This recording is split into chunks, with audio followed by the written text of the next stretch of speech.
Val-d'Ouz a reçu la visite du sous-préfet dans cette commune du Beacherland. Wassim Kamel s'est entretenu avec les membres du conseil municipal et en premier lieu le maire. Ils ont échangé sur les atouts et les difficultés auxquelles sont confrontés les élus et les habitants. Pendant 2 semaines à Sarreguemines, des habits ont été récoltés auprès d'agents municipaux et de particuliers. Au total, plusieurs mètres cubes de vêtements ont été récupérés. Remis à 4 associations qui œuvrent dans le domaine de la solidarité, ils seront distribués à des personnes dans le besoin. L'anticipation, c'est la clé. 2 lycées sarregueminois ouvraient leurs portes au public ce samedi, les établissements Henri Nominé et Simon Lazare. L'occasion pour eux de présenter leur formation et les débouchés auxquels les élèves peuvent prétendre à l'issue du lycée, que ce soit en termes de poursuite d'études ou de métier. Quand le conflit israélo-palestinien devient quelque chose de concret, des élèves du lycée Jean de Pange ont discuté avec Jadilal, un auteur franco-libanais palestinien. Ce dernier est venu leur parler de l'exil et de la condition féminine au Moyen-Orient, un témoignage inspiré de l'histoire de sa propre famille. Quand le musée de la faïence devient un terrain de jeu géant, 150 visiteurs, notamment de nombreux enfants, ont passé la nuit au musée. De nombreuses activités leur étaient proposées, résolution d'énigmes, jeux de mémorisation, jeux de reconnaissance dans le noir. Ils ne se sont pas ennuyés. Une halle verrière pleine à craquer. 3000 personnes étaient réunies à Meisenthal à l'occasion du concert de Meute, la Techno Marching Band de Hambourg. Ils ont vibré au son de la musique électro et de la fanfare. Une explosion auditive et visuelle. Bonjour à tous et bienvenue sur Mosaïque Cristal. En plus des sujets évoqués dans le sommaire, nous parlerons mobilité avec notre invité, Paul Schaeffer, le secrétaire général de l'association SBNTA, Sarreguemines Beach Niederbronn, territoire d'avenir. Nous évoquerons ensemble notamment Drézy, un train électrique innovant qui pourrait circuler dans notre arrondissement. En attendant peut-être Drézy, c'est en voiture que le sous-préfet s'est rendu à Val-d'Ouz. Émilie Hazel a suivi sa visite dans le pays de Beach. L'occasion de faire le point sur l'actualité de ce village. C'est avec des chênes fraîchement coupés et un pied dans la forêt de Val-d'Ouz que la visite commence. Le sous-préfet de l'arrondissement de Sarreguemines, Wassim Kamel, a découvert une nouvelle commune du Beacherland vendredi après-midi. À l'invitation du maire de Val-d'Ouz, je suis venu voir les réalisations et aussi les difficultés de la commune et aussi aller à la rencontre des femmes et des hommes de cette commune rurale de moins de 400 habitants, mais qui a des richesses et des caractéristiques assez exceptionnelles. Ils ont entre autres pu voir les coupes de bois en forêt avec un agent de l'ONF, le centre du village, l'annexe de Dorst ou encore la dernière ferme du village. Le maire a évoqué quelques projets en prévision pour la commune. Il a également voulu montrer aux représentants de l'État un endroit encore sous les eaux et où de l'aide serait la bienvenue. Et puis le problème de l'inondation vis-à-vis du barrage qui a été fait à la sortie sur le banc de barrage, à la sortie du village, quoi. Qu'il faudrait absolument enlever parce que l'eau stagne dans la vallée et celle qui est là est là. Donc il y a... En cas d'inondation, on aurait pu éviter 5-6 maisons non inondées la dernière fois. Cet impact a été fait par l'être humain, ce n'est pas le castor qui l'a fait. Donc ça change la donne. Le castor, c'est la nature. Et là, c'est l'être humain. Et l'être humain n'a rien à voir avec mettre quelque chose dans les rivières. Hein. Le sous-préfet a ensuite échangé avec des membres du conseil municipal. Certains lui ont posé des questions à propos de l'attractivité, de la sécurité routière dans le village ou encore des manières de gérer les incivilités envers les élus. Comment pouvons-nous réagir en dehors du fait maintenant que nous avons une affaire en cours suite à ce que je vous ai expliqué pour que nous n'arrivions pas dans ces extrêmes-là? Plusieurs façons pour l'État d'y répondre. D'abord, vous rappelez que sur toute atteinte à votre vie privée, à votre personne, à votre moralité, en particulier le maire, une loi spécifique a été prise. Il nous appartient de mettre en avant 2 choses. La pédagogie. La pédagogie. Il faut dire à la population de la commune les limites de votre pouvoir et leurs propres obligations. Prendre son café chez son fleuriste, c'est désormais possible. L'idée vient de Sandrine, gérante de Capucine Fleurs, depuis 25 ans à Sarreguemines. Elle a voulu créer une ambiance un peu comme chez Mamie et elle propose désormais ses propres tisanes, mais pas avec n'importe quelle plante. Celles-ci proviennent de chez Chris Eschengeleux, paysan herboriste de Breidenbach. Un nouveau concept de boutique à découvrir au 1 rue Grossbiederstroff à Sarreguemines. Une belle initiative à présent, à l'occasion de la Journée internationale des droits des femmes, la ville de Sarreguemines a organisé une collecte de vêtements auprès des agents municipaux et des particuliers. Hier soir, les dons ont été remis à plusieurs associations lors d'une cérémonie. Tristan Ricli y était. Dans ces cartons, des manteaux, des pulls, des écharpes, autant de vêtements chauds qui permettront à celles qui en ont le plus besoin d'affronter les derniers jours de l'hiver. Grâce à la générosité des habitants, une quinzaine de caisses, soit plusieurs mètres cubes de dons, ont été collectés en 2 semaines. Hier soir, ces vêtements ont été remis aux 4 associations bénéficiaires, la Croix-Rouge, l'association Dispositif Espoir du CMSEA, l'équipe mobile de l'UDAF de la Moselle et le Centre communal d'action sociale de Sarreguemines. Elles se chargeront de les distribuer dans les prochains jours. À noter dans vos agendas, demain à Sarreguemines aura lieu la foire de la mi-carême. De 8h à 18h30, les commerçants ambulants prendront possession du centre-ville. L'occasion pour le public d'acheter toutes sortes d'objets, à manger ou pour se vêtir. Des règles spécifiques pour se garer et pour circuler seront également mises en place ce jour-là. Vous le savez sans doute, d'autant plus si vous êtes directement concerné, une campagne de rappel de véhicules est en cours en raison d'airbags défectueux, car dangereux, de la marque Takata. Les propriétaires de certaines C3 et DS3 sont notamment concernés. Elisa Wittich, Marie Vin et Uranit Ozik ont voulu savoir comment cette campagne se déroule. Comme des centaines d'autres automobilistes, cette cliente du groupe Citroën ramène son véhicule afin de changer en urgence ses airbags Takata défaillants. Ça inquiète parce qu'on se dit que ça fait 10 ans qu'on roule avec cette voiture et qu'on a donné une bombe à ma nièce. On lui donne une voiture et puis on lui donne une bombe. C3 et DS3 sont les modèles les plus retournés. Les garagistes tentent de faire de la place dans leurs emplois du temps. C'est à peu près 50 coups de fil par jour et 3 à 4 rendez-vous par jour. Une fois les nouveaux éléments reçus, l'intervention en elle-même dure approximativement 1 heure. Il s'agit de remplacer les 2 airbags présents à l'avant de l'habitacle. C'est le nitrate d'ammonium à l'intérieur qui se dégrade avec le temps, l'humidité et la chaleur et qui peut être plus dangereux parce qu'il décuple l'explosion et peut faire exploser tout le dispositif entier. Une manipulation que le garage n'a pas pour habitude de réaliser. Mis à part s'il a éclaté ou qu'il y a un problème sur l'airbag, ça se remplace pratiquement jamais, quoi. Une fois le changement effectué, les voyants vérifiés, la cliente du jour peut repartir rassurée. Merci monsieur. Pas de voiture, vous pouvez rouler en toute sécurité. C'est gentil. Du côté de Stellantis, sur le site de Trémery, le rythme s'intensifie. Donc je viens pour l'échange des airbags sur une C3. Oui, je vous en prie, installez. Voilà. Mon chef qui m'a appelé, qui m'a prévenu qu'on allait aider les concessions pour la modernisation des airbags. Donc qu'il fallait qu'on leur donne un coup de main, qu'on installe un accueil pour les clients, qu'on installe un atelier pour faire le changement des airbags. Donc en gros, on a eu 2 semaines pour faire ça. Et ça y est, aujourd'hui c'est complètement en place. Même maintenant, on pense à l'extension pour pouvoir encore accueillir plus de clients. La première semaine, on a fait 18 airbags et là, on est à 160 et quelques aujourd'hui. Les clients se suivent. L'atelier du constructeur peut prendre en charge jusqu'à 5 voitures en simultané. À vrai dire, on était un petit peu inquiets, mais bon, maintenant, ça s'est passé super vite. Donc c'est très très bien comme ça.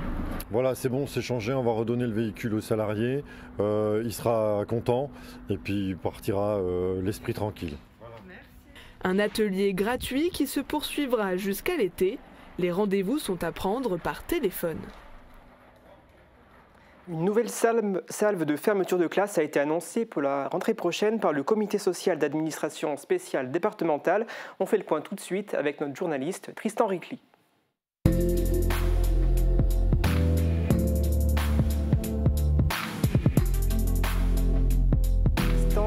Sept classes de notre territoire vont disparaître. Quelles sont les écoles concernées ?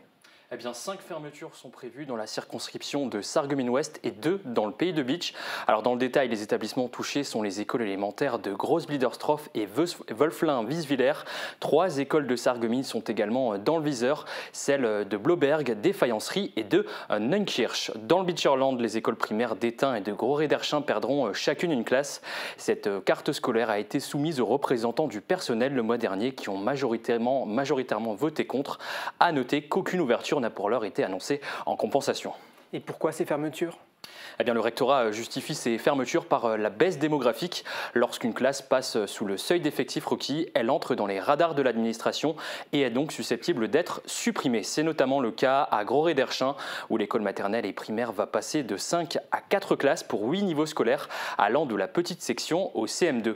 Concrètement, cela signifie des classes à double niveau. Le maire redoutait cette réorganisation depuis longtemps. En 2022, un moratoire signé avec l'Éducation nationale impliquant la fusion des directions des 2 écoles du village avait permis de repousser l'échéance, mais le sursis arrive à son terme.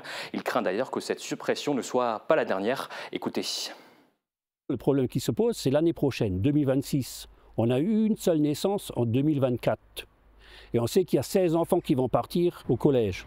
Faites le calcul, moins 15. Aujourd'hui, on supprime une classe parce qu'on n'est pas assez nombreux. Et en 2026, la rentrée 2026, ça voudrait dire, avec ce qui compte à l'éducation nationale, nombre d'effectifs par classe, ça voudrait dire qu'on nous supprimera encore une classe. Ça voudrait dire qu'on passe de 4 à 3. Et comme je disais avant, 8 niveaux par 3, c'est plus de 2 niveaux par classe. C'est impossible à gérer. Comment réagissent les parents d'élèves et les syndicats ? Les parents d'élèves sont vent debout. Souvenez-vous, plusieurs mobilisations ont eu lieu ces dernières semaines. Wolflin-Wieswiller le mois dernier, puis plus récemment Eckenransbach et Lixin-les-Roulins, où une fermeture était initialement prévue. Un rassemblement s'est également tenu hier après-midi devant la préfecture de Metz. Les syndicats, eux, dénoncent une logique purement comptable qui risque d'alourdir les classes et par conséquent nuire à la qualité de l'enseignement. La démographie baisse, on ne peut pas le nier. Par contre, ce qu'on oublie de dire, c'est qu'en France, on a un taux d'encadrement qui est très défavorable par rapport à ce qui se fait ailleurs dans l'Union européenne, dans l'OCDE. Le nombre d'élèves par classe est supérieur à ce qui se fait dans les pays voisins. Donc à un moment, on pourrait aussi dire qu'on profite de la baisse de la démographie pour améliorer les conditions de travail des enseignants et les conditions d'apprentissage des élèves. En tout cas, c'est la demande qu'on fait. Est-ce que des ajustements sont encore possibles ? Oui, les discussions vont se poursuivre jusqu'à la rentrée. Le Conseil départemental de l'éducation nationale se réunira à nouveau en juin et septembre avec les élus, les syndicats et les représentants des parents d'élèves pour procéder à des ajustements, notamment en fonction des inscriptions et des effectifs réels. D'ailleurs, lors de la réunion d'hier, l'administration a fait volte-face. La fermeture prévue à Lixin-les-Roulins est finalement annulée. Les autorités ont renoncé à créer une classe unique, estimant que cela enverrait un mauvais signal. L'école est donc épargnée. Par ailleurs, plusieurs demandes d'ouverture de classe ont été formulées en Moselle. Elles seront examinées au mois de juin. Certains élus réfléchissent déjà à des regroupements scolaires pour éviter de nouvelles fermetures à l'avenir. Merci beaucoup Tristan pour ces explications et on va enchaîner tout de suite avec les lycées parce qu'ils ouvraient leurs portes samedi, les lycées Henri Nominé et Simon Lazare à Sarreguemines. On va tout d'abord se rendre au lycée Henri Nominé pour voir comment les organisateurs et les responsables du lycée préparent l'avenir des futurs lycéens et ensuite l'après, une fois qu'ils seront quittés le lycée. Regardez. La scolarité est un chemin vers la vie professionnelle et le déroulé de la journée porte ouverte du lycée Henri Nominé était là pour le rappeler. Dans un premier temps, les élèves de 3e et leurs familles avaient rendez-vous au centre de la salle Ola pour avoir toutes les informations sur la classe de seconde. Ensuite, en périphérie, ils obtenaient des renseignements sur les différents parcours proposés par l'établissement, avant de préciser leurs attentes en obtenant des éléments détaillés dans les salles de plateau technique. Les options étaient également abordées avec la présentation d'informations sur l'IFSI, l'école de kiné de Pierre Mazens ou encore les grandes écoles accessibles après un parcours en STI 2D. Le lycée Henri Nominé propose des formations scientifiques, industrielles ou encore sanitaires et souhaite être perçu comme un tremplin qui apporte les connaissances nécessaires aux élèves en adéquation avec leurs envies pour leur permettre de réussir ensuite leur parcours en études supérieures, puis leur vie professionnelle. Présenter les formations et rassurer les parents, voici 2 des principaux objectifs que s'était fixé le lycée Simon Lazare à l'occasion de sa journée porte ouverte. Comment s'y est-il pris ? Écoutez. Dont je parlais également, Des expériences encourageantes. Comme l'an passé, le lycée professionnel Simon Lazare invitait toutes sortes de personnes à sa journée porte ouverte. Les élèves de 3e, les premiers concernés par cette opération, car ce sont eux qui sont susceptibles d'intégrer l'établissement lors de la prochaine rentrée scolaire, avec que se trouvaient leurs parents, et pour rassurer les familles, des anciens élèves et des professionnels étaient là pour présenter leur parcours et dire en quoi les formations dispensées au lycée correspondent aux attentes de la vie des entreprises. Le lycée professionnel Simon Lazare propose 10 parcours différents dans les métiers du transport et de la logistique, de la restauration et de l'alimentation, du commerce et de la vente, et de l'accompagnement et de la santé. Suivez la trajectoire. Présenter son ouvrage face à des lycéens, un public particulier et très intéressé. Jad Hilal retrace dans son livre Des ailes au loin l'histoire d'une famille d'exilés palestiniens. Il a échangé avec des élèves du lycée Jean de Pange à Sarreguemines. Reportage sur place de Noan Kouka. Mais aussi, on se rend compte qu'il y a certaines choses qui ne sont pas dites, je pense. Vous voyez, il y a des silences en fait dans la famille. Il y a toujours des silences. Soit des secrets, soit des gênes. Un auteur face à des lycéens, Jad Hilal, écrivain franco-libano-palestinien, est venu à la rencontre d'élèves du lycée Jean de Pange de Sarreguemines. Il est venu présenter son livre Des ailes au loin, qui explore les thèmes de l'exil et de la condition féminine au Moyen-Orient. Un ouvrage profondément inspiré par l'histoire de sa propre famille. Pendant 1 heure, il s'est exprimé face aux jeunes. C'est absolument nécessaire et vraiment précieux pour moi parce que c'est un public que je trouve très exigeant en fait en réalité. Parce qu'ils côtoient des textes littéraires et donc ils sont habitués à des formes littéraires plutôt abouties, classiques, donc ils ont des attentes assez élevées.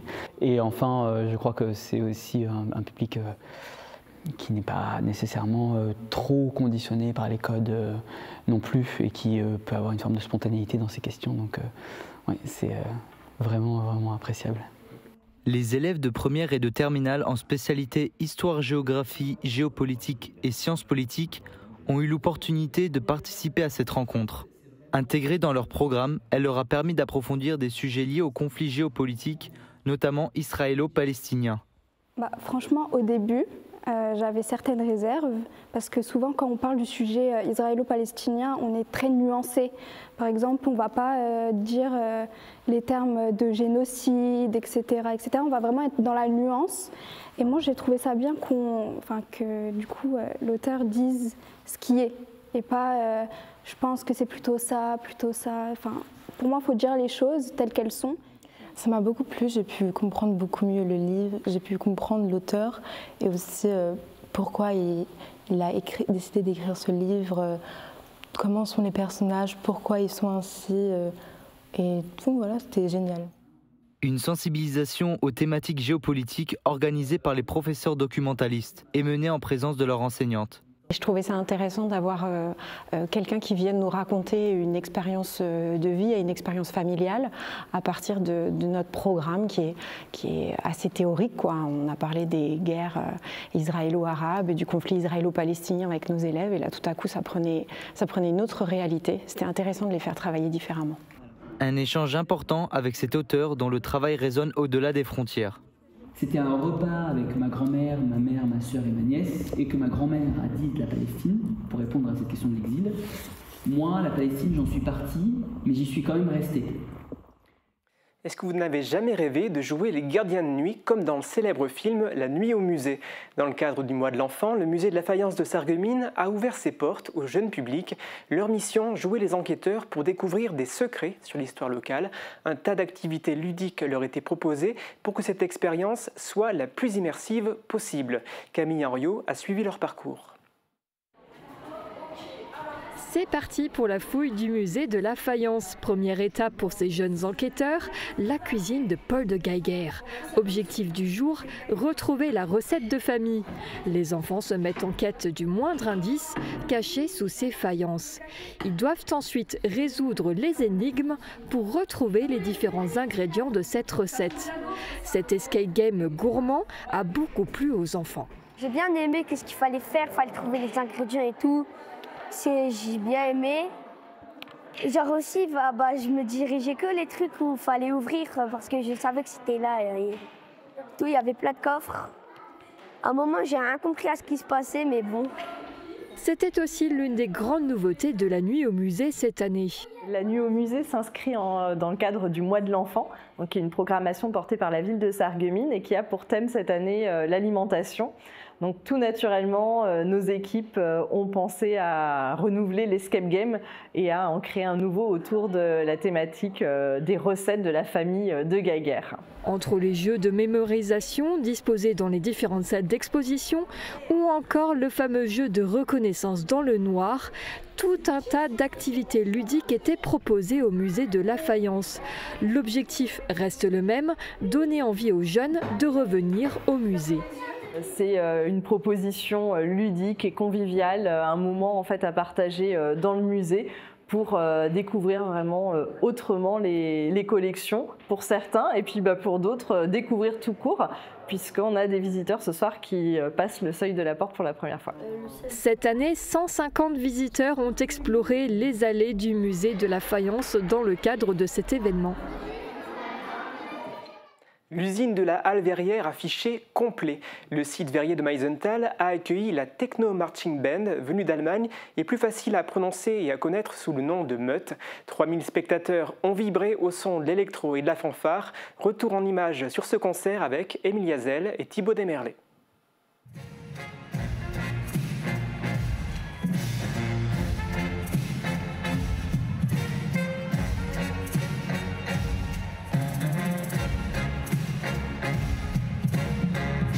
C'est une expérience live mémorable pour les 3000 spectateurs à la Halle Verrière de Meisenthal. La Techno Marching Band de Hambourg, Meute, a réalisé une performance dynamique au sein du site verrier. Un concert et une expérience immersive en partenariat avec la laiterie de Strasbourg.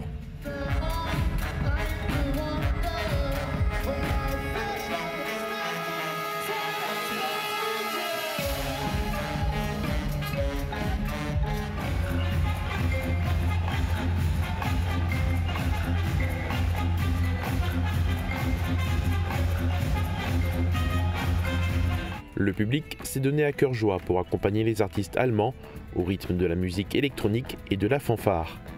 Une explosion visuelle et auditive qui a fait vibrer la salle.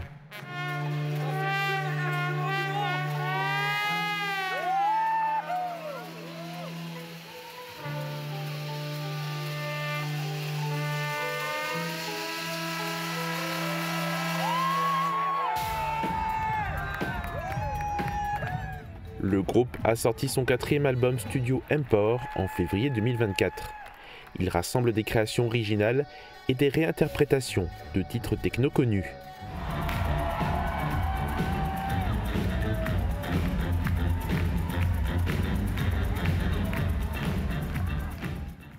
Impressionnant. Il est temps à présent de prendre des nouvelles du ciel. Couverture et zinguerie, une toiture Moder Habitat apporte sécurité, protection et pérennité par tous les temps.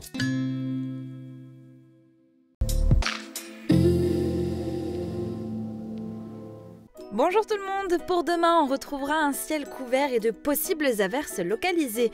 Le soleil restera bien caché et ça va se ressentir du côté des températures. Les minimales iront de 3 à 4 degrés et les maximales de 6 à 7 degrés. Demain nous fêtons les Justines et il fera jour de 6h50 à 18h32. Passez tous une belle journée et à demain.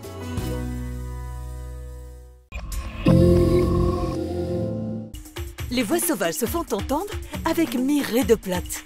Retrouvez tout au long de l'année à Sarreguemines de nombreux temps forts autour de la langue francique. Spectacles, conférences, projections, rencontres, ateliers, visites, expositions et bien d'autres surprises sur une thématique rugissante. Le Plate à Sarreguemines se vit au quotidien. Programme complet sur plate.sarreguemines.fr. Quand j'écoute de la musique, mes écouteurs ne tiennent pas bien. Qu'est-ce que je peux faire ? La passion de l'audition a une solution pour vous. Des embouts fabriqués sur mesure grâce à un scan 3D de votre oreille. Et en plus, ils sont adaptés à toute marque d'écouteurs.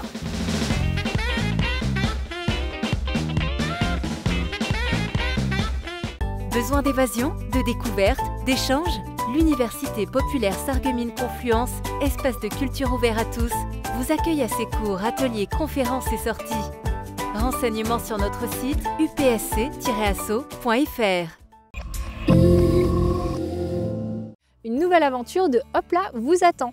Cette semaine, j'ai choisi de vous faire découvrir le moulin d'Eschwiller situé à Volminster. Ce site unique en son genre propose une grande diversité d'installations. Nous allons découvrir ensemble le musée de la farine, son rucher-école et sa scierie. Nous sillonnerons également ensemble le territoire à la rencontre de ceux et celles qui font vivre le territoire. Rendez-vous ce mercredi à midi sur Mosaïque Cristal. C'est parti pour une nouvelle aventure en immersion. Cette semaine, je vous embarque dans l'univers de Johanna Lagrave au Pont Milnov pour découvrir son processus de création. J'aime bien travailler vite en fait et j'ai appris petit à petit à peaufiner les détails parce que je me suis rendu compte que finalement déjà ça donnait une autre dimension à mon travail et surtout l'aquarelle en fait ce qui est bien c'est qu'il y a un peu cet aspect méditatif aussi quand on travaille à l'aquarelle, le fait, on est obligé de prendre patience en fait, parce que ça se travaille couche par couche. Et tu vas pas du tout travailler là-dessus, tu vas travailler sur toi-même. Oh, wow. Quand j'ai commencé à peindre, j'ai toujours voulu travailler sur des grandes toiles. Je me suis dit, finalement, tu n'as jamais fait du wall art, de l'art sur les murs. Et j'ai eu envie de m'y essayer, donc sur les murs de ma maison, dans un premier temps. Une personnalité haute en couleurs à découvrir ce vendredi sur Mosaïque Cristal.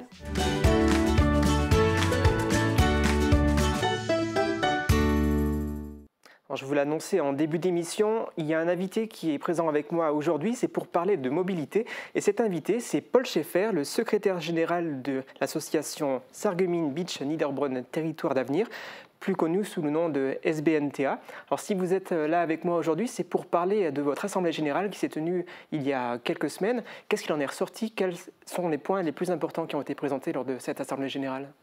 Alors d'abord, c'était la 3e assemblée générale de cette association qui s'est créée sur l'ensemble du territoire, donc de Sarreguemines Beach Niederbronn, et qui regroupe l'ensemble des élus, quelle que soit leur obédience politique ou leur strate, c'est-à-dire qu'il y a tous les maires des communes qui sont sur l'ancienne ligne SNCF Sarreguemines Beach Niederbronn.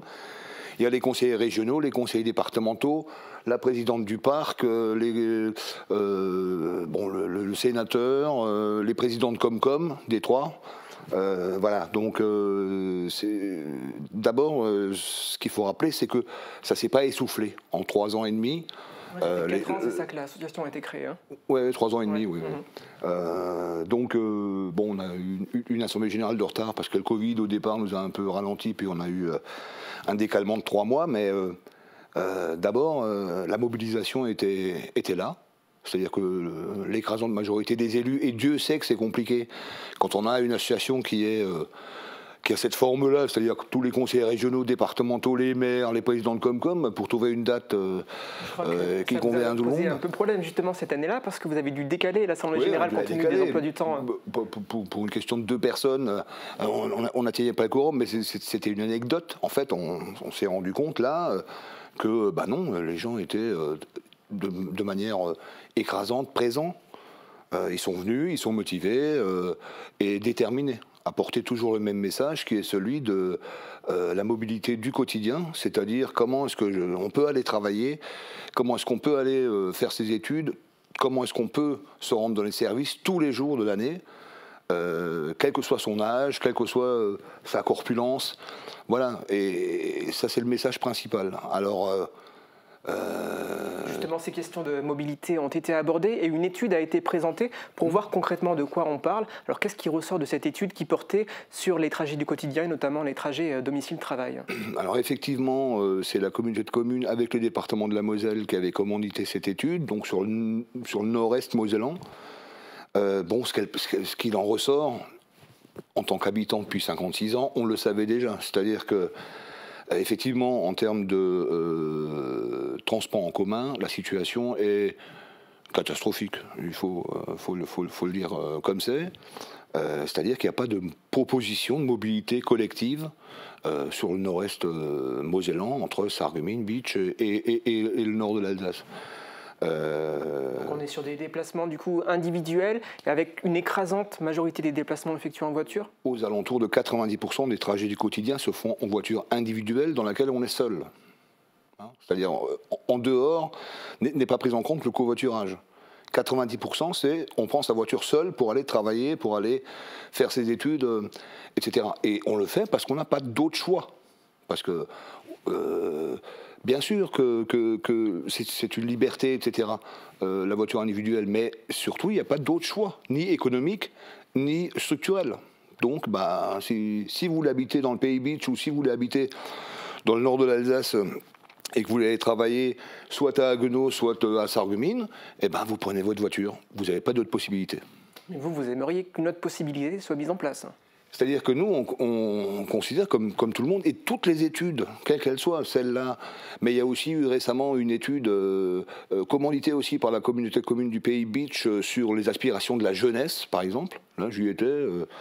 Le premier obstacle qui apparaît à chaque fois, c'est la mobilité. C'est-à-dire que pour ses loisirs, pour ses études, c'est la mobilité le problème. Quand on a des réunions sur le sujet économique, de développement économique, le premier sujet qui revient, c'est la mobilité, l'accessibilité du territoire. À chaque fois, on peut prendre tous les sujets, toutes les thématiques, et ben à chaque fois, c'est la mobilité ou l'accessibilité du territoire qui apparaît comme le premier handicap. Comment faire pour que cette accessibilité puisse se faire autrement qu'en voiture? Alors justement, donc nous, on considère que notre rôle dans l'association, donc qui rassemble tous ces élus, donc tous ces territoires, notre rôle principal, c'est de veiller à ce que la vraie question reste sur la table. C'est-à-dire qu'on n'élude pas la vraie question, qui est donc celle de la mobilité du quotidien pour aller travailler, pour aller faire ses études, pour se rendre dans les services médicaux ou autres, ou accéder à la culture simplement. Bien qu'à Meisenthal, on est un beau site. Hein, mais, on l'a vu tout à l'heure. On l'a vu tout à l'heure. Notre premier rôle, c'est ça. Alors après, il y a différentes possibilités. Tout le monde évoque l'ancienne ligne de chemin de fer, donc Sarreguemines-Bitch-Niederbronn. Avec un projet Drési. Entre autres, effectivement, c'est une ligne qui existe, qui appartient à 100% à l'État, hein, je le rappelle, elle n'est pas à nous. La question, c'est pas de savoir ce qu'on va faire de cette ligne, elle n'est pas à nous, elle appartient entièrement à l'État. Alors, par le biais de la SNCF. Et de chaque côté, sur plusieurs mètres. Hein. C'est-à-dire que personne n'a jamais pu investir, même se rapprocher de cette ligne pour construire quelque chose. Donc cette ligne existe, elle est sous-bassée, elle est plate. Donc effectivement, on peut penser qu'on peut l'utiliser. Alors soit effectivement, actuellement, il semblerait que le projet qui a le vent en poupe soit le projet de Drési. Donc c'est un train léger qui peut transporter jusqu'à 80 personnes, qui est fabriqué par l'or à Dupikheim, donc en Alsace, ouais, chez nos amis alsaciens, donc. Effectivement, c'est une possibilité, mais ça imputerait qu'on refasse les 55 km de voies ferrées. Pourquoi pas? Nous, on est preneurs, parce que ça représente donc cette artère que nous, on souhaite voir se développer. Il faut une artère. Ensuite, organiser des mobilités de manière plus fine, ça sera le rôle des collectivités locales et territoriales, mais il faut une artère, sinon il ne restera que la voiture. Donc le Drési, aujourd'hui, elle va en poupe, d'ailleurs la région nous a invités en délégation, dans les prochaines semaines, la date est fixée, me semble-t-il, à aller visiter l'Or, donc cette industrielle qui fabrique ce Drési. Des tests seront faits, a priori, sur cette ligne, c'est un peu... Les infos ont un peu flouté, oui, sont un peu floutées. Ça paraissait assez clair de ce qu'on pouvait lire dans la presse, effectivement, que ce Drési pourrait circuler, je crois, dès 2025 en phase de test sur la ligne voie ferrée que vous évoquiez tout à l'heure. Alors, nous, on reste quand même vigilants. C'est-à-dire que là, c'est un constructeur qui va tester du matériel roulant. Ça ne veut pas dire qu'un opérateur développerait une ligne sur cette ligne. Vous voyez, il faut bien écouter les mots. Alors effectivement, on accueille ça de manière positive, que le test se fasse là, mais enfin on veillera, et l'ensemble des territoires, on sera derrière pour qu'ensuite se développe un service sur cette voie, ou en tout cas qui desserve ces populations. Alors on dit souvent, oui, mais les transports urbains, les transports en commun, c'est pour l'urbain. Parce qu'il y a beaucoup d'habitants, etc., etc. Je rappelle que Sarreguemines Beach, Niederbronn-les-Bains, en termes de communauté de communes, de PCI, ça représente 110 000 habitants, c'est-à-dire la ville de Metz. Donc on ne peut pas nous dire il n'y a personne. Il y a 110 000 habitants, là, aujourd'hui, qui habitent directement ces territoires. Je ne parle même pas de ceux qui habitent les territoires à côté, comme Haguenau ou Saarbrück. hein, puisqu'il y a un lien direct avec Sarrebruck si on est à Sarreguemines. Directement, dans les territoires, il y a 110 000 habitants. Est-ce qu'on peut décemment les laisser sans réponse depuis des décennies sur ces questions-là, qui sont aujourd'hui vitales, les questions, mais qui demain le seront encore bien plus. Ok, donc vous allez être vigilant et puis suivre tous ces projets, en sachant que, oui, comme vous l'évoquiez à présent, il y a pas mal d'habitants qui pourraient être intéressés pour circuler. Justement, dans cette enquête, est-ce que la question leur a été posée s'ils voulaient avoir une solution alternative à la voiture individuelle pour circuler? Alors, ce n'était pas une enquête du style sondage, hein, c'était une enquête sur les pratiques aujourd'hui, ce qui se fait aujourd'hui, et sur les possibilités éventuelles pour demain et après-demain. Parce que ce sont des projets longs, ça on le sait, ce sont des projets longs. Donc, mais on sait que la voiture individuelle, c'est un objet de liberté. On le sait, on l'a beaucoup développé ces dernières décennies. Et en gros, depuis les années 60, on a tout misé, tout axé sur la voiture individuelle. Mais regardez le monde qui nous entoure, les ressources, l'endroit où se situent les ressources, regardez l'état de l'environnement. Est-ce que, sincèrement, quelqu'un peut penser que dans 30 ans, dans une voiture, dans une famille de 4 personnes, il y aura 3 voitures individuelles dans un village des Vosges du Nord? Je pense que c'est pas sérieux d'imaginer ça. Donc il faut trouver une autre solution. Il faut imaginer autre chose. Habiter la ruralité c'est une solution, hein, c'est pas un problème. Ça peut être une solution. Habiter la ruralité, mais avoir accès au pôle urbain, aux emplois, aux services de santé, à l'éducation, à la culture, c'est possible. Mais il faut imaginer les systèmes. Là, on a cette voie, elle appartient entièrement à l'État, donc on n'aura pas demain à exproprier des gens pendant des années, comme ça s'est vu en Alsace, par exemple, quand ils ont fait la liaison Strasbourg-Vasselonne en bus. Là, on n'aura exproprié personne, ça appartient à l'État. Je crois que l'État nous doit quelque chose. Parce qu'ils nous ont enlevé le train, ils nous ont rien mis à la place, ou pas grand-chose. Enfin, la région a mis un transport de bus, mais il faut être honnête. Si vous allez, ne répond pas aux attentes des usagers. Si vous allez à un arrêt de bus, vous comptez les gens qui sont dans le bus, ça va aller très très vite. Hein. Bon, en tout cas, merci de nous avoir présenté donc ces problématiques-là, et puis cette artère que vous voulez voir revivre entre Sarreguemines, Bitche et Niederbronn. On sera bien évidemment attentif à la suite de ces projets.